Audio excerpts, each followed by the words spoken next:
আসসালামু আলাইকুম my new blog. কেমন আছেন সবাই? যে যেখান থেকে দেখছেন সবাইকে স্বাগত জানিয়ে আজকের এপিসোডটি আমি শুরু করতে যাচ্ছি। তাহলে চলেন শুরু করা যাক। যদি বাড়িতে পশু পাখিদেরকে লালন পালন করা হয় তাহলে তাদের প্রতি মায়াটা অনেক বেড়ে যায়, তাই না? এই কথাটা কেন বললাম জানেন? এখানে তো দেখতে পাচ্ছেন ছাগল, তারপর ২ টা ছাগলছানা। এদেরকে ছোট থেকে বড় করা হচ্ছে। এদের প্রতি এতটাই মায়া আমাদের, মানে আপনাদেরকে বলে বোঝাতে পারবো না। যাদের বাসায় ছাগল আছে, তারপর গরু আছে, কবিতর আছে, মুরগি আছে, গ্রামে এগুলো বেশি লালন পালন করে। তারাই শুধু বলতে পারবে যে পশু পালন করলে কতটা মায়া জন্মে। মানে মানুষের যেমন আদর যত্ন করে বড় করা হয় না? আমরাও সেরকম এই যে আমাদের ছাগলছানা দুটোকে ছোট্ট থেকে বড় করতেছি। আমার মায়ের তো আমাদের থেকে ছাগলছানা ২ টার প্রতি অনেক মায়া।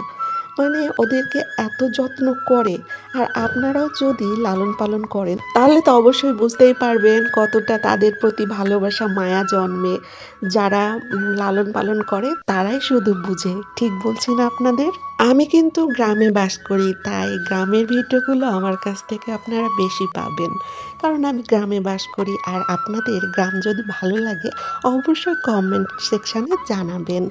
এটা আমি ভিডিও করে রেখেছিলাম রোজার সময়। আর এইটা হচ্ছে আমাদের রাস্তা, তার সামনে ওই যে দোকান, দোকানটা বন্ধ আছে। কারণ তখন ইফতারের আগের মুহূর্তে আমি ভিডিওটা করে রেখেছিলাম। ভাবছিলাম আপনাদের সাথে পরে আমি শেয়ার করব। ছাগলছানারা সুন্দর করে শুয়েছিল, তাই ভাবলাম যে আপনাদেরকে অন্য সময় দেখানো হবে। হয়তো আপনারা ভাববেন যে কেন আমি এই ছাগলকে দেখাচ্ছি, কিন্তু আমাদের খুব প্রিয় এরা।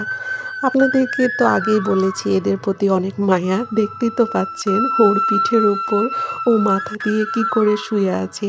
একজনের পিঠের উপর ওই, আরেকজনের ওই। আমার এই মুহূর্তটা অনেক সুন্দর লাগছিল, তাই আমি সাথে সাথে ভিডিও করে রেখেছিলাম। হয়তো যারা এই পশু পালন করে তারাই বুঝবে এদের প্রতি মায়াটা কেমন। আর আমি যেহেতু গ্রামে বাস করি, গ্রামের পরিবেশের চিত্রগুলোই আমি আপনাদের মাঝে তুলে ধরার চেষ্টা করব। অবশ্যই আপনাদেরকে পাশে থাকতে হবে। আপনারা যদি পাশে থাকেন তাহলে আমি কাজে মনোযোগী হতে পারবো। অনেকদিন পর আমি ভয়েস দিচ্ছি, তার জন্য হয়তো আপনাদের একটু বিরক্ত লাগতেও পারে। তারপরেও আজকে একটু ম্যানেজ করে নিয়েন। ওদেরকে বাঁধানো আছে কাঁঠাল গাছের নিচে। আর এখানে মানে তেমন কাঁঠাল হয় না গাছটাতে। ওই গাছের পাতাগুলো ছাগলছানাগুলোকে খাওয়া হয়। এই ছাগলছানার কাঁঠালের পাতা খুব প্রিয়। আমার ভিডিওটি কেমন লাগলো অবশ্যই জানাবেন। আজকে আর বেশি বড় করব না। সবাই ভালো থাকবেন, সুস্থ থাকবেন। আল্লাহ হাফেজ।